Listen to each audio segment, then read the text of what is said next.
இன்ட்ரெஸ்டிங்கான வீடியோக்களை பார்க்க நம்ம தமிழ் வீடியோஸ் சேனலை சப்ஸ்கிரைப் பண்ணிக்கோங்க. மறக்காம பக்கத்தில் இருக்கிற பெல் பட்டனை டச் பண்ணி ஆல் அப்படின்ற ஆப்ஷன் வரும், அதை அழுத்திக்கோங்க. அப்போதான் நாம போற புது புது வீடியோக்கள் உங்களுக்கு வந்து கொண்டே இருக்கும்.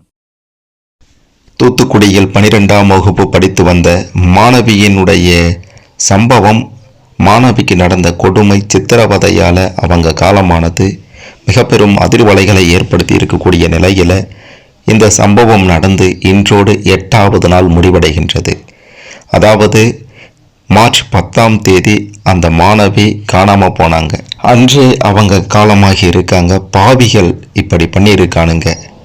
ஆனால் இந்த சம்பவம் நடந்து 8 நாள் முடிந்த பிறகும் கூட இந்த விவகாரம் பற்றி இதுவரைக்கும் யார் ஒருவரும், அதாவது விசாரணை தான் நடந்து கொண்டிருக்கே தவிர யாரும் கைது செய்யப்படலை. ஆனால் இந்த விவகாரம் பற்றி தற்போது பல திடுக்கிடும் உண்மைகள் வெளியாகி இருக்கின்றது. மிக மிக முக்கியமாக 8 நாட்களுக்கு பிறகு பார்த்தீங்கன்னா இந்த மோசமான சம்பவத்தின் பின்னணியில் 27 வயதான ஒரு இளைஞர் கைது செய்யப்பட்டிருக்கிறார். என்ன நடந்து கொண்டிருக்கின்றது, யார் அந்த இளைஞர் அப்படின்ற திடுக்கிடும் தகவல்கள் பார்த்தீங்கன்னா நக்கீரனில் வெளியாகி இருக்கின்றது. குறிப்பாக இந்த சம்பவத்தில் 7வது நாளாக போராட்டமும் நடைபெற்று கொண்டிருக்கின்றது. இன்னமும் அந்த மாணவியின் உடலை பெற்றோர் வாங்க மறுக்கிறாங்க. குற்றவாளிகள் கைது செய்யப்படும் வரை வாங்க மாட்டோம்னு சொல்கிறாங்க. அதை பற்றியும் மிக மிக முக்கியமாக இந்த வழக்கில் தற்போது பல அதிர வைக்கும் உண்மைகளும் வெளியாகி பரபரப்பை ஏற்படுத்தியிருக்கின்றது. அது எல்லாத்த பற்றியும் தெளிவாக பார்க்கலாம். அதுக்கு முன்னாடி அந்த 12ஆம் வகுப்பு மாணவியின் ஆன்மா சாந்தி அடையணும். இதில் சம்பந்தப்பட்ட குற்றவாளிகள் எவனா இருந்தாலும் அவனுங்களுக்கு கடுமையான தண்டனை கிடைக்கணும் அப்படின்ட்டு நினைக்கிறவங்க இந்த வீடியோவை மறக்காமல் லைக் பண்ணிக்கோங்க. சரி, வாங்க வீடியோக்குள்ளார போகலாம். தூத்துக்குடி மாவட்டம் விளாத்திக்குளம் அருகே இருக்கக்கூடிய குளத்தூர் பகுதிக்கு அருகே இருக்கக்கூடிய ஒரு கிராமத்தை சேர்ந்தவங்க தான் இந்த மாணவி. கடந்த மார்ச் மாதம் 10ஆம் தேதி அன்று 12ஆம் வகுப்பு தேர்வு எழுதிவிட்டு வீட்டிற்கு திரும்பி இருக்காங்க. அதன் பிறகு மாலை நேரத்தில் ஒரு 6 மணிக்கு மேலே வீட்டின் அருகே இருக்கக்கூடிய காட்டு பகுதியில் இயற்கை உபாதைக்காக சென்ற அந்த மாணவி வீடு திரும்பவே இல்லை. இதன் பிறகு மாணவியின் பெற்றோரும் கிராம மக்களும் 100க்கும் மேற்பட்டோர் இரவு முழுவதும் தேடியும் மாணவி கிடைக்கவே இல்லை. இதுதான் பெரிய அதிர்ச்சியே. இதில் என்ன பெரிய அதிர்ச்சி அப்படின்ட்டு கேட்டிங்கன்னா, அந்த மாணவியினுடைய உடல் 11ஆம் தேதி மார்ச் 11ஆம் தேதி மறுநாள், அதாவது மார்ச் 10ஆம் தேதி இரவு காணாமல் போயிருக்காங்க. இரவு முழுவதும் தேடி இருக்காங்க. ஆனால் மார்ச் 11ஆம் தேதி மதியத்துக்கு மேலே மாலை வேளையில் தான் அந்த மாணவியின் உடல் கண்டெடுக்கப்பட்டிருக்கின்றது. எங்கே கண்டெடுக்கப்பட்டது அப்படின்றது தான் பெரும் அதிர்ச்சியே. ஏன்னா மாணவியின் வீடு அமைந்திருக்கக்கூடிய இடத்துல இருந்து 200 மீட்டர் தொலைவிலேயே மாணவியின் உடல் இருந்திருக்கின்றது. இரவு முழுவதும் தேடி இருக்காங்க. 200 மீட்டர் தூரத்தில் கூடவா தேடாத இருந்திருப்பாங்க? அப்படின்னா அந்த நேரத்தில் அந்த மாணவி அங்கே இல்லையா அப்படின்ற சந்தேகமும் நிச்சயம் பலருக்கும் எழுந்திருக்கும்.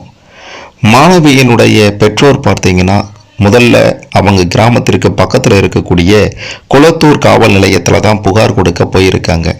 ஆனால் குளத்தூர் காவல்துறையினர் என்ன சொல்லியிருக்காங்கன்னா, விளாத்திக்குளம் மகளிர் காவல் நிலையத்தில் போய் புகார் கொடுங்க அப்படின்ற மாதிரி விளாத்திக்குளம் அனைத்து மகளிர் காவல் நிலையத்தில் புகார் அளிப்பதற்காக அங்கே சென்றிருக்காங்க. அங்கே போன உடனேயே அங்கு காவல் ஆய்வாளராக இருந்த இன்ஸ்பெக்டராக இருந்த பிரவீனா அவர்கள் முறையாக விசாரணை நடத்தாமல் அலட்சியமாக இருந்திருக்காங்க. குறிப்பாக சொல்லணும்னா மாணவியின் நடத்தை குறித்து தவறாக பேசியிருக்காங்க. உன்னுடைய பெண் எவங்கூடனா ஓடி இருப்பா அப்படின்ற மாதிரி அந்த பிரவீனா பேசியது மிக பெரும் அதிர்ச்சியை கொடுத்திருக்கின்றது. அதன் பிறகு மீண்டும் குளத்தூர் காவல் நிலையத்துக்கே வந்து புகார் கொடுத்திருக்காங்க. அப்போதுதான் புகார் ஏற்கப்பட்டிருக்கின்றது அப்படின்ற திடுக்கிடும் தகவல் வெளியாகி இருக்கின்றது. இந்த நிலையில் பார்த்தீங்கன்னா இந்த சம்பவத்தில் மிக முக்கியமாக அந்த காவல் ஆய்வாளரின் அலட்சியம்தான் காரணம் அப்படின்ட்டு நீதிமன்றமே தற்போது மிக பெரும் தண்டனையை கொடுக்கணும் அந்த பிரவீனாக்கு அப்படின்ட்டு சொல்லியிருக்காங்க. இந்த விவகாரம் பற்றி அந்த மாணவியின் பெற்றோர் சொன்ன உடனேயே தூத்துக்குடி எஸ்பி அவர்கள் அந்த பிரவீனாவை தற்காலிக பணி நீக்கம் செய்திருந்தார். ஆனால் தற்காலிக பணி நீக்கமெல்லாம் செய்தது பத்தாது அப்படின்ட்டு மறுநாளே அந்த மாணவியின் தந்தை மனம் நொந்து உடனடியாக பணி நீக்கம் டிஸ்மிஸ் செய்யணும் அப்படின்ட்டு சொல்லியிருந்தார்.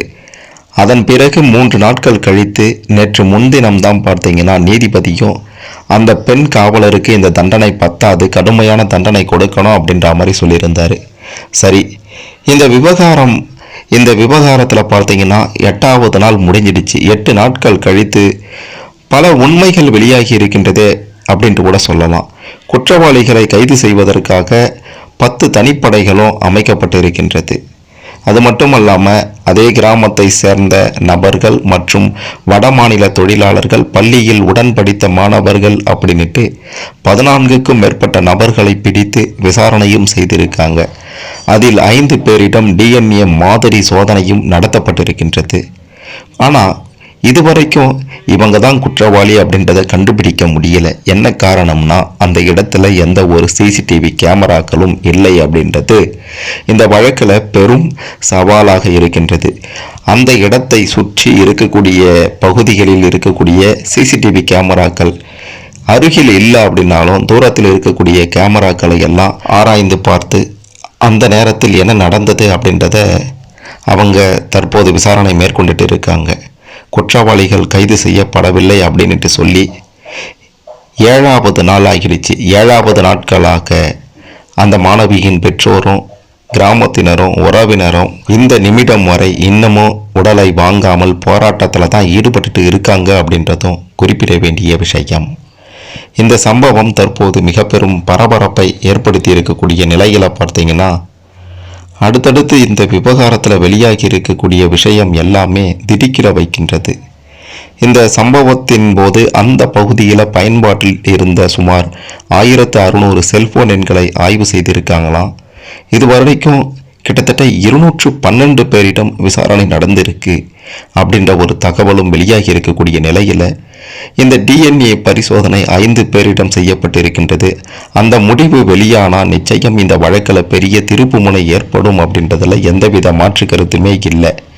அதே மாதிரி மாணவியின் பெற்றோர் விசாரணைக்கு முழு ஒத்துழைப்பு வழங்க வேண்டும் அப்படின்ற மாதிரியும் அனைத்து வாக்குமூலங்களையும் ஆடியோ வீடியோ பதிவுகளாக சேகரிக்க வேண்டும் அப்படின்ற மாதிரியும் தற்போது காவல்துறையினருக்கு நீதிபதிகள் அறிவுறுத்தி இருக்காங்க.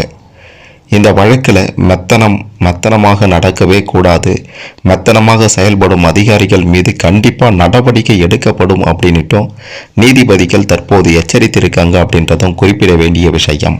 இந்த வழக்கினுடைய அடுத்த விசாரணை அப்படின்றது ஏப்ரல் 2ஆம் தேதிக்கு நீதிமன்றம் ஒத்திவைத்திருக்கின்றது. பாதிக்கப்பட்ட குடும்பத்தினருக்கு நீதி கிடைக்க வேண்டும் அப்படின்றது தான் ஒட்டுமொத்த தமிழகத்தின் எதிர்பார்ப்பாகவே இருக்கின்றது. மிக முக்கியமாக 8 நாட்கள் கழித்து மிக முக்கியமான ஒரு தகவலும் வெளியாகி இருக்கின்றது. நக்கீரன் பத்திரிகையில் வெளியான இந்த தகவல் பார்த்தீங்கன்னா இந்த விவகாரத்தில் பெரும் திருப்பு முனையை ஏற்படுத்தி இருக்கின்றது என்று கூட சொல்லலாம். குறிப்பாக அதே பகுதியை சேர்ந்த 27 வயதான ஒரு இளைஞரை சந்தேகத்தின் அடிப்படையில் பிடித்து தீவிரமாக போலீசார் விசாரணை செய்துட்டு இருக்காங்க அப்படின்ற தகவல் வெளியாகி இருக்கின்றது. இந்த விசாரணைக்கு பிறகு இன்னும் ஓரிரு நாட்களில் இந்த இளைஞர் தான் இப்படி ஒரு மோசமான காரியத்தை செய்தாரா அப்படின்ற விஷயமும் தெரிய வரும். ஏற்கனவே பார்த்தீங்கன்னா அரசு தரப்பு நீதிபதிகளே கூட இது வெளியிலிருந்து வந்து செய்த சம்பவமே கிடையாது, நல்லா தெரிந்த இதே பகுதியை சேர்ந்த 2-3 பேர் தான் இப்படி ஒரு சம்பவத்தை செய்திருக்கணும் அப்படின்ட்டு அரசு தரப்பு வழக்கறிஞரே இந்த விவகாரத்தில் 2 நாட்களுக்கு முன்னாடி சொல்லியிருந்தார். இப்படியாப்பட்ட ஒரு வேலைகளை தான் அதே பகுதியை சேர்ந்த 27 வயதான இளைஞரை பிடித்து விசாரணை நடத்திட்டு இருக்காங்க. வசமாக அந்த இளைஞர் சிக்கி இருக்கார் அப்படின்ட்டு தான் சொல்லணும். மிக முக்கியமாக இந்த விவகாரத்தில் இன்னும் சில நாட்களில் உண்மை குற்றவாளிகள் கைது செய்யப்படுவாங்க அப்படின்றது மட்டும் உறுதி. அந்த 12ஆம் வகுப்பு மாணவிக்கு நிச்சயம் நீதி கிடைக்கும், நியாயம் கிடைக்கும் அப்படின்றது தான் ஒட்டுமொத்த தமிழக மக்களின் எதிர்பார்ப்பாகவே இருக்கின்றது.